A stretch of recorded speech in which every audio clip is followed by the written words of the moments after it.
Patrick Bruel a poussé un énorme coup de gueule contre une rumeur qui a fait beaucoup de bruit sur les réseaux sociaux à son sujet et sur les Restos du Cœur dans l'émission La Culture dans tous ses états sur Sud Radio.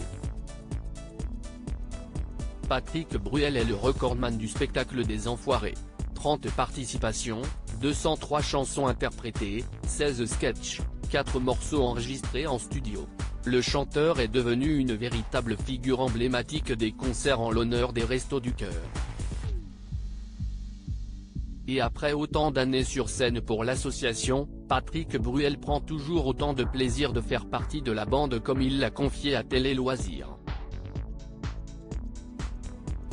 Il n'arrive pas à me virer, plaisante-t-il. Depuis que j'ai commencé, je n'ai raté aucune édition mais je n'ai raté aucun concert, surtout.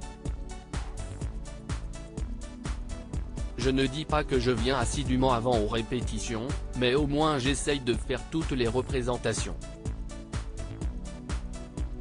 Malheureusement, depuis plusieurs jours, une terrible rumeur circule à propos du chanteur et de l'association. Jamais de la vie.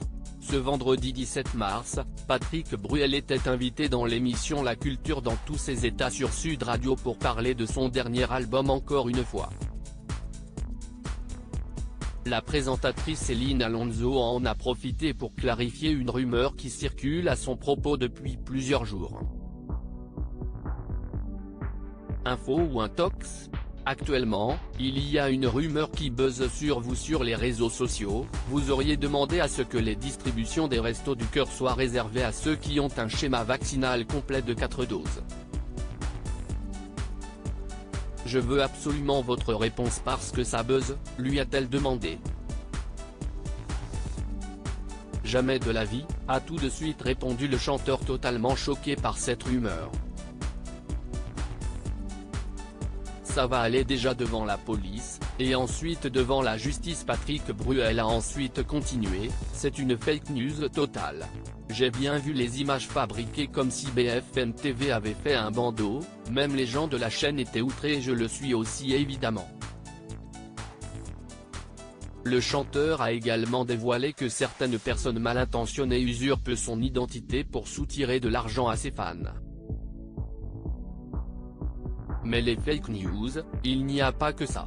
Il y a aussi des salopards qui se planquent derrière des faux comptes pour essayer de soutirer de l'argent en mon nom, il y a une arnaque même qui est en train de se faire, attention, sur le domaine de Léos, domaine qui appartient au chanteur, note de la rédaction, a-t-il confié avec stupeur. Avant de conclure, mais tout ça va aller déjà devant la police, et ensuite devant la justice, parce qu'on ne va pas laisser ça comme ça. C'est lamentable. À lire aussi, c'est grâce à cette truffe, cette émission que Patrick Bruel a refusé d'animer et qui a lancé la carrière de Christophe de Chavannes, révélation dans quelle époque.